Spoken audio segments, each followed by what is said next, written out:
Et maintenant, il est l'heure de retrouver Sarah Ouvray et Pierre Badarou pour leur émission « Ce qu'il nous faut » consacrée aujourd'hui à l'essentiel. Vous entendrez Alexandre, Zoé, Jean-Louis, Safia, Marianne et bien d'autres, des femmes, des hommes de tout âge, tout horizon, vous livrer ce qui les constitue, qu'ils s'échinent, s'amusent, s'efforcent de déployer tout au long de leur vie, qui n'est jamais un long fleuve tranquille. Ce qui guide mes pas, qui guide ma vie, qui guide mes choix, c'est la liberté, c'est la première chose. La liberté, c'est juteux, c'est plein de soleil, c'est rayonnant. Ça sent bon surtout, ouais, ça sent bon, mais c'est dangereux.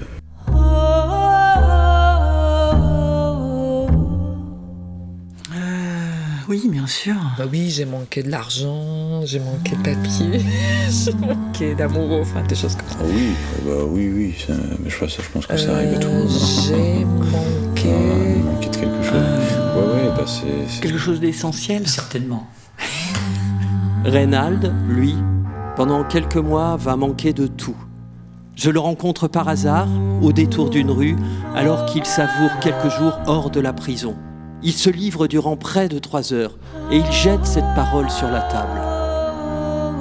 Là, en ce moment, vous représentez la liberté pour moi, le simple fait de parler. Et quand je le quitte, me revient ce poème comme s'il me l'adressait secrètement. Tu sens bon. Tu sens la forêt et les femmes, la terre, sous tes chaussures et sous tes ongles. Ne pars pas. Elle est comment la femme que tu traînes avec toi? Son parfum est incrusté dans tes plis. Décris-la-moi. Sa bouche qui se pose sur toi. Dis. Ne pars pas. J'aime le risque. S'il n'y a pas de risque aussi, il n'y a pas de vie. Pour moi, c'est ça, c'est le risque. Il faut pouvoir oser des choses, il faut pouvoir faire. C'est ça, c'est une part de folie. Il y a des tas de moments dans la vie où tu fais des choix qui impliquent un certain courage et une certaine prise de risque. Là-dessus, je pense que le risque, pour moi, c'est vraiment une source de croissance. Être iranien et survivre en Iran aujourd'hui, c'est une prise de risque permanente.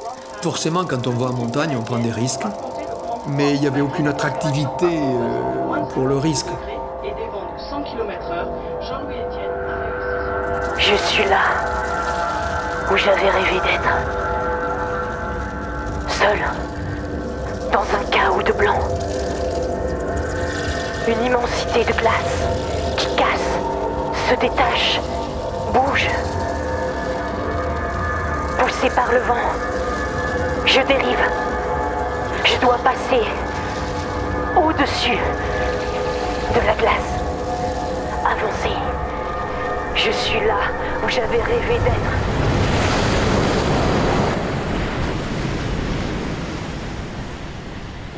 Tous les immigrés qui sont ici en France, ils sont là pour un objectif.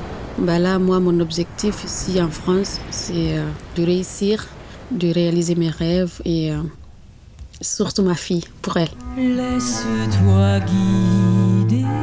Parfois, ça arrive de se perdre. Là, si je pense à elle, je reviens en moi, quoi. Donc, elle me donne de l'espoir et elle me donne envie de vivre. La mer te dépousse, te glisse dans mes bras. Mon enfant dort, mon doux trésor.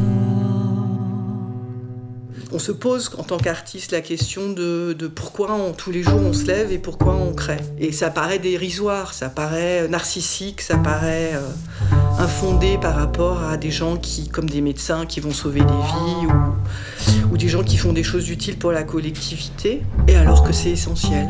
Puis ça redonne du sens, l'art redonne toujours du sens. Et on peut donner sa vie à ça si on en a envie, c'est tout à fait légitime. Un incrusté dans nos plus belles joies, nos plus vastes désespoirs. La beauté est là où on ne l'attend pas, dans l'alcôve de la chambre, dans l'air de violon qui nous poursuit, dans la voix de celle qui chante parce qu'elle n'a pas ou plus les mots, dans le corps de celui qui danse pour exulter sa joie ou mater sa colère. L'histoire nécessite parfois de passer par l'art pour être entendue, révélée. Nos parents chantaient. On faisait pas que ça. On chantait puis on pleurait. Les jeunes, c'est vrai, quand on chante, hein.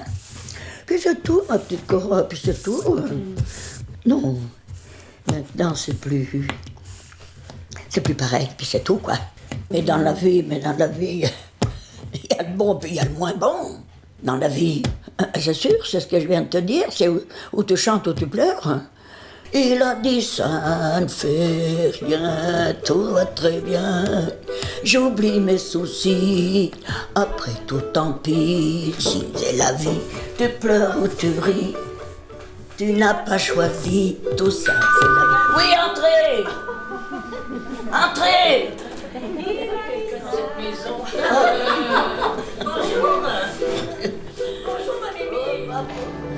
Nous glissons doucement, nous dérivons dans un ballet proche de celui des plaques tectoniques.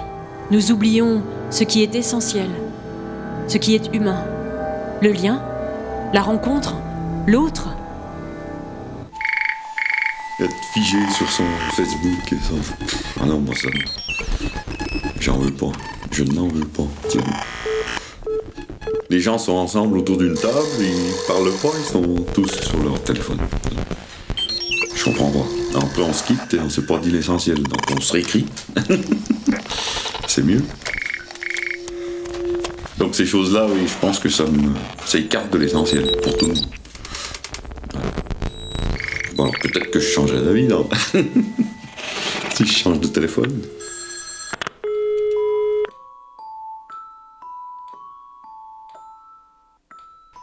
Quelques traces de neige subsistent dans le jardin. Il est tôt, le matin, le ciel est dégagé d'un bleu pur. Il nous reçoit, les yeux pétillants, dans son salon. Il parle de son métier de médecin comme d'un exercice somptueux. Le tic-tac d'une horloge rythme notre entretien, s'invite dans les silences.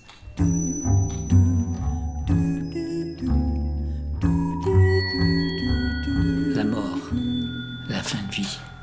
On meurt qu'une fois dans la vie.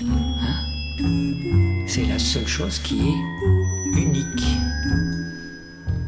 On naît une fois, on meurt une fois. Dans la vie courante, on peut être amené à pas trop dire ce qu'on pense, à mentir ou à dire la vérité, ou à être indifférent, ou à être... Voilà. Quand on s'approche d'une situation aussi essentielle que la fin de vie, on ne triche pas. Bah, oui. À 38 ans, oui, on peut s'apercevoir que la vie passe très vite. Et justement, on revient à l'essentiel tout le temps.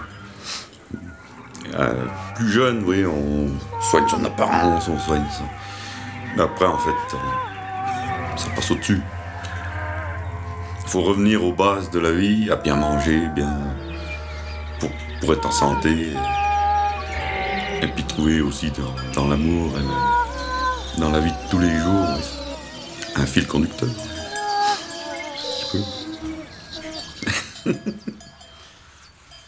Je m'appelle Isabelle.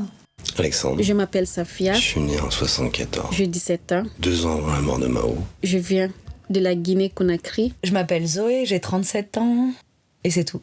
Et j'aime. Pierre, médecin. J'ai exercé une profession qui me paraît être une profession somptueuse. Je suis Isabelle, j'ai 61 ans, je suis à la retraite depuis 3 ans. Arthur. Pas à la retraite de la transmission, ni à la retraite de la vie. Donc moi je m'appelle Marianne. Je m'appelle Reynald, j'ai 24 ans et je suis atypiquement différent. Donc je suis Laurent et je suis agriculteur. Je m'appelle Philippe et si je dois choisir une phrase, je choisis celle de Camus. Je ne connais qu'un seul devoir et c'est celui d'aimer.